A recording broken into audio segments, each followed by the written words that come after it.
Good morning, class 12. Continuing with the chapter on the face of it. Till now, we have learned that the two main characters, Mr. Lamb and Derry. Derry has entered into Mr. Lamb's garden.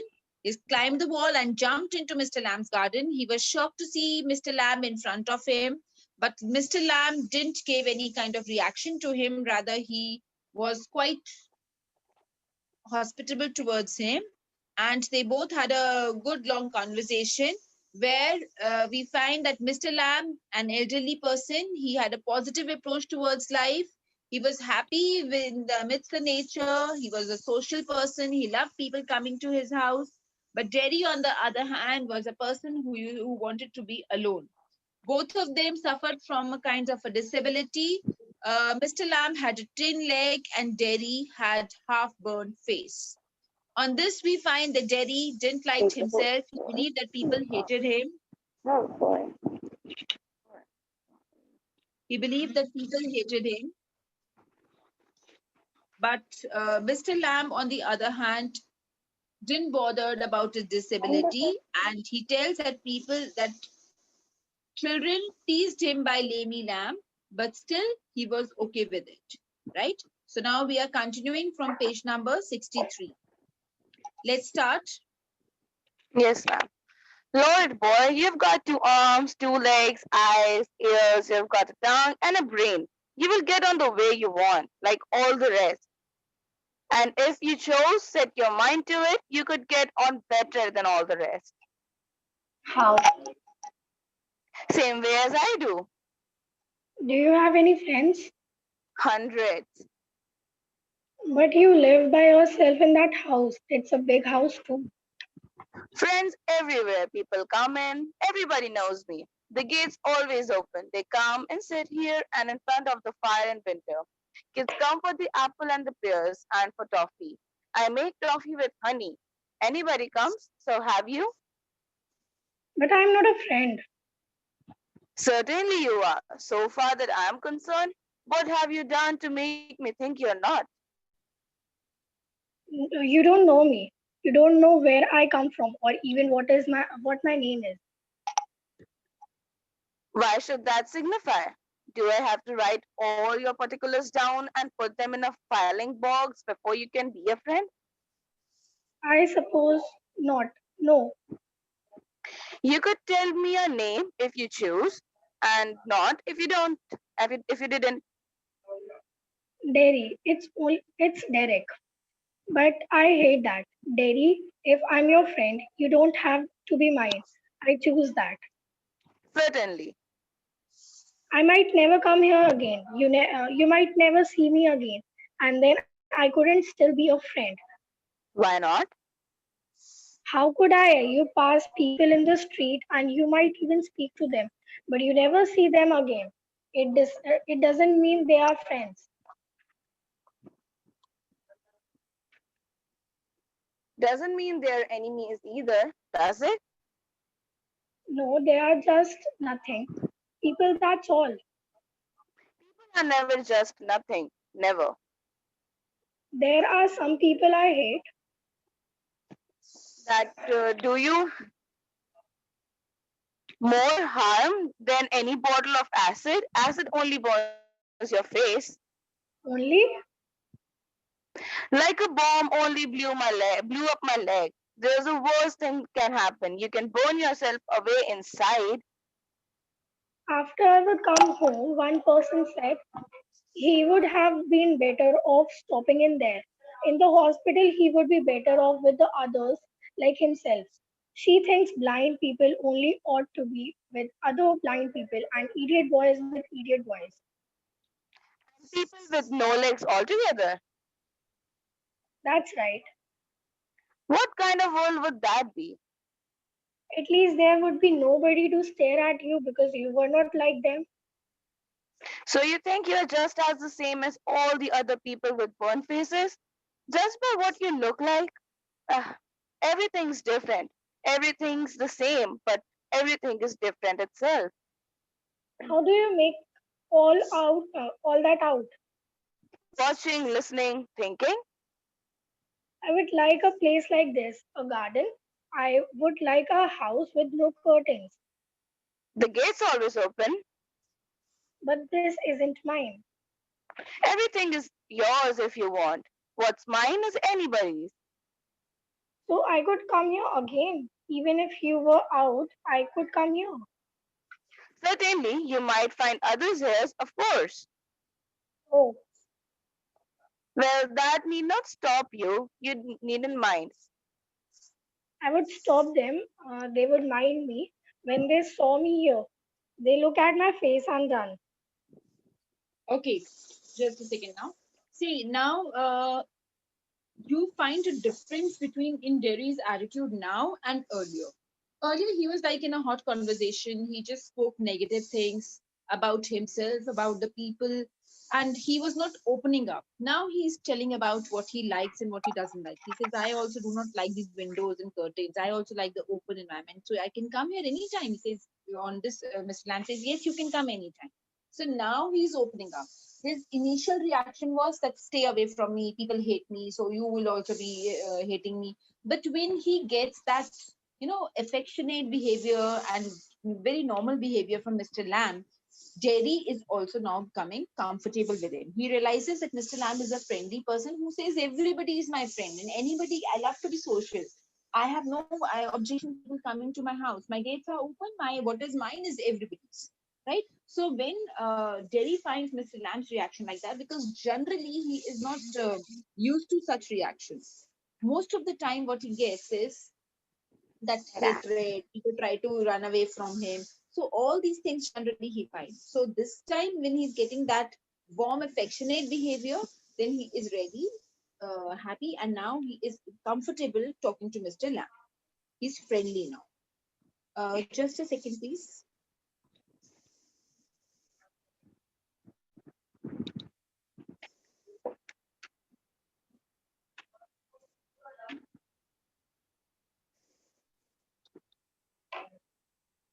Right.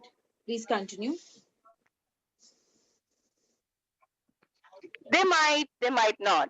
You'd have to take the risk, so would they. No, you would. You might have me and lose all your other friends because nobody wants to stay near me if they can help it. Moved.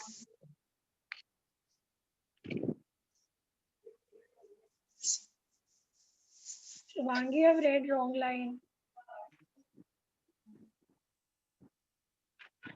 What happened? Please continue.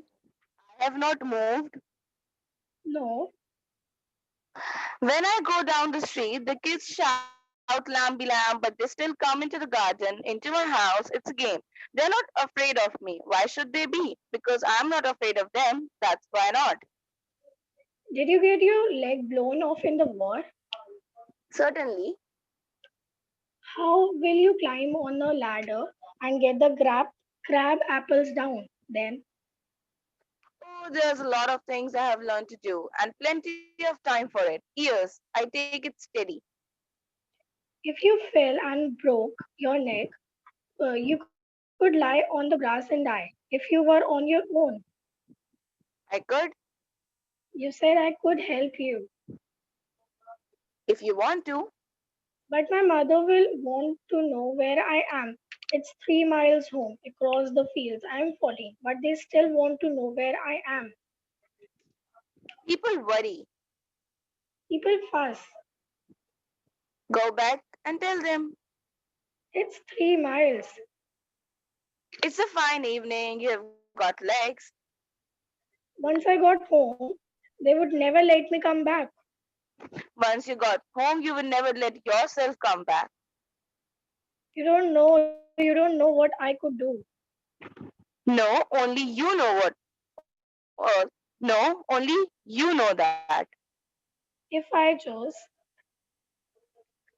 If you chose, I do not know everything, boy. I can't tell you what to do. Now, they tell here me. we find, just a second, please. Here we find Mr. Lamb, Derry, who is actually influenced by Mr. Lamb's talk, right? He finds that positivity in him. Mr. Lamb is inviting him that you can come to my place. Derry on this says, I want to, but the people at my home, my elders, I'm just 14, they must be worried about me, and my house is 3 miles from this place. How can I come? So he says, Delhi actually is asking that how you climb up the ladder to pick up the crab apples from the tree. So you do not even have a leg. Don't you think you need a help? He says, okay, if somebody can help me, it's okay with you. If you can help me, you can come. But now Derry, actually he wants to, he's loved that place, he's loved the person, he's loving the company, he's happy with Mr. Lamb, so he wants to be there, right? But he's scared that where he hasn't informed his parents yet that he's here, and he wants to go back home, inform them, and come back.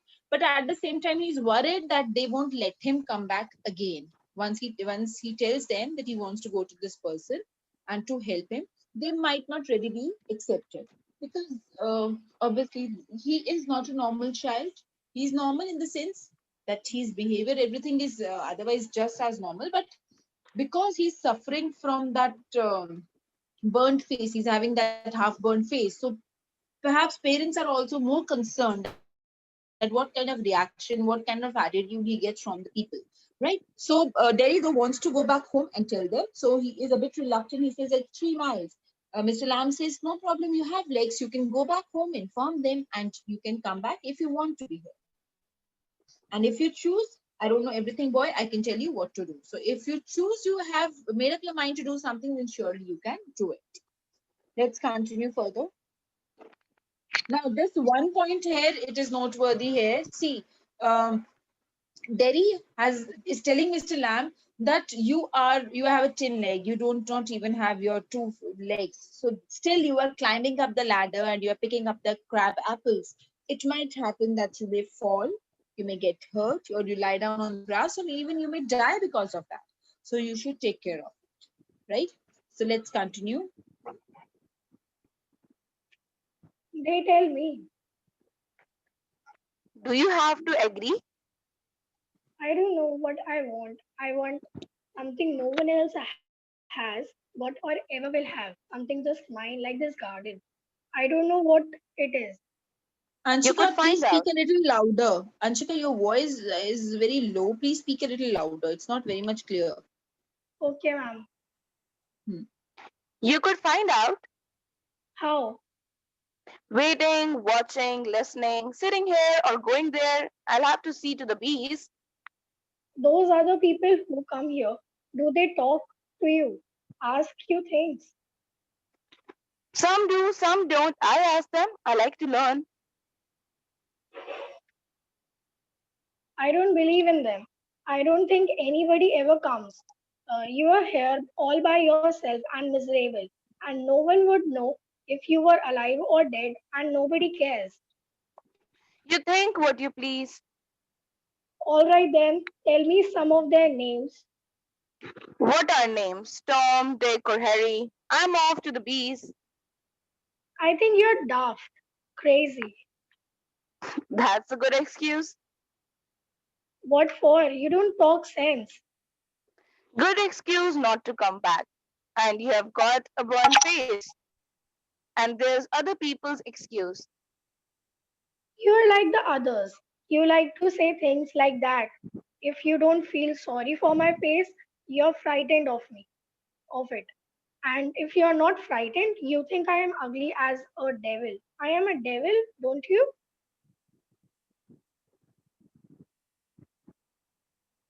Okay, Mr. Lamb does not reply. He has gone to his bees. Derry, No, you don't. I like it here. I am going, but I'll come back. You see, you wait. I can run. I haven't got a tin leg. I'll be back. now, Jerry again here in between talks up negatively. He says that people are either scared of me or they are frightened having a look at me. And if you are not frightened, then you think I'm a devil. See, Mr. Lamb is not concerned about all these talks. What he's looking, how he's talking again and again about his burnt face. But Mr. Lamb is hardly bothered about these things. He is happy amidst the nature. He wants to go and listen to the bees, right? He is happy with what all he's doing. He loves to talk to people. He loves to learn new things, and he knows he's suffering from a disability, but he's not crying about it. He's not making any kind of chaos about it. So we find this major difference between Mr. Lamb and Derry. So Derry, we find again and again he jumps up to the same point. Then Mr. Lamb says, "See, you have excuses. You have excuses when you are telling that other people will be frightened by looking at my face. People don't talk to me. If you want to learn, if you want to come, you will surely come." Right? Shall let's continue, please. Here, my dears, that's you seen too. We all know. I will come back.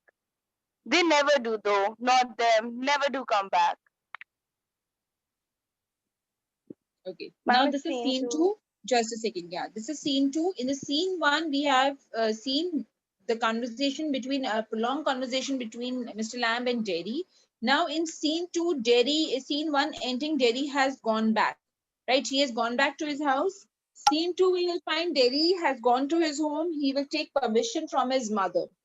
Though his parents are not permitting him to go, but still he insists and he tells his mother that I want to go to Mr. Lamb. Right? So that is the conversation which we are starting now. Please continue. I want mother and I want Derry.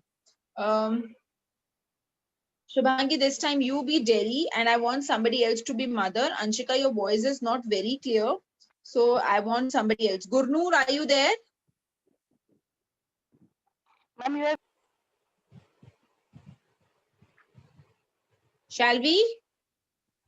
Yes, ma'am. You think I don't know about him? You think I haven't heard things? You shouldn't believe all you hear. Being told, warned. You have not lived here 3 months, but I know what there is to know, and you are not to go back there. What are you afraid of? What do you think he is? An old man with a thin leg? He lives in a huge house without curtains and has a garden. And I want to be there and sit and listen to things. Listen and look. Listen to what? Bees singing, him talking. And what he has got to say to you? Things that matter. Things nobody else has ever said. Things that I want to think about. Then you stay here and do your thinking. You are best off here. I hate it here.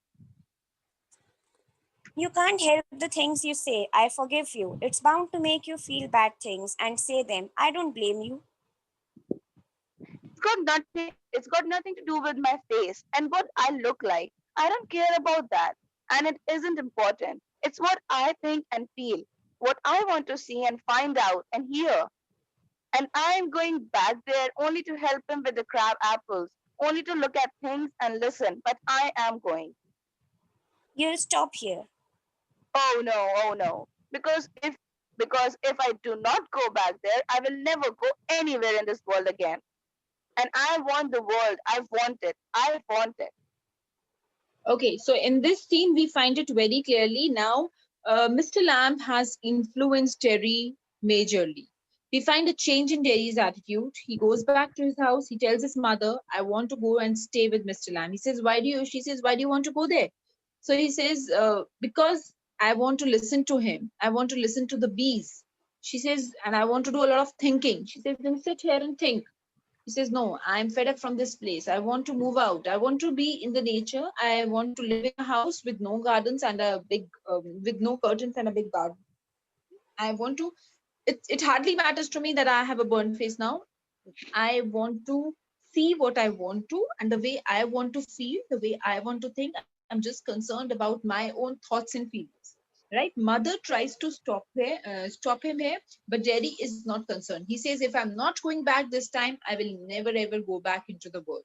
So I want the world. I want the world. He says, I want the open world. I want to see the open world. Right? So he runs away. Now we're starting with scene 3. Again, we have Mr. Lamb and Jerry. Let's continue. Uh, Shubhangi, you continue with Derry's part, and Harshita will continue with Mr. Lamb's part. Please start. Okay, ma'am. Ma'am, can you read the Yeah, Mr. Lamb's garden.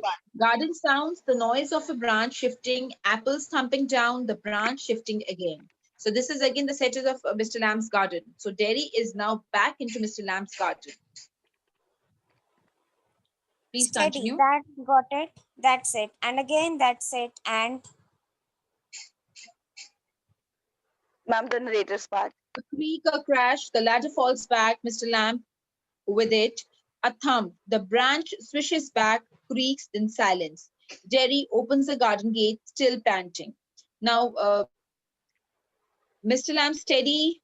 That's got it. That's it. More apples fall. So Mr. Lamb was just again taking out the crab apples from, perhaps he was on the tree with the help of a ladder, and he was taking the apples. And as there was a knock at the door, he realized that somebody was entering in. There was a creak crash sound, and the ladder falls back. Mr. Lamb with it. There was a thumping sound. The branch swishes back.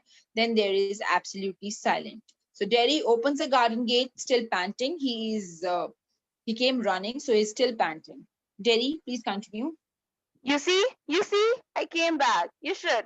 You said I wouldn't, and they said, but I came back. I wanted. Mr. Lamb, Mister, you have, Mr. Lamb, it's He all runs through right. the You fell. grass. He runs through the Okay. grass, stops and kneels. Mr. Lamb, it's all right. You fell. I am here, Mr. Lamb. It's all right. Okay, silence. I came back, Lamby Lamb. I did come back. And Jerry begins to weep. Now, the tragic part here is that Mr. Lamb has fell down from the ladder and he is lying dead on the grass. You remember, Derry told Mr. Lamb that you are climbing on the tree with the help of this ladder. You have a tin leg. This is not safe for you. You might fall down. You might hurt yourself. You might lie down on the grass and you might be dead. So this is what has actually happened. Now, when Derry has returned back, means, see, it has a hidden meaning. Mr. Lamb, who was a very positive person, he influenced Derry with his talks, right? He opened up his mind. Derry was able to open up his thoughts and feelings in front of Mr. Lamb. And when Derry's approach towards life changed, he came back to the world. He came back to that open living. Then what he finds is the person who has influenced him, he was lying dead in front of him, right? So this was really a very striking thing for Derry, right? This was the first time when he realized that the world is much more than the physical appearance, and his burnt face was not everything. That was not the only concern. He has much more to do. He should be concerned about what he looks, what he wants, and how he feels about things, right? But when he has returned back, the person who brought him to this path is now no more. Fine. Am I clear with the story?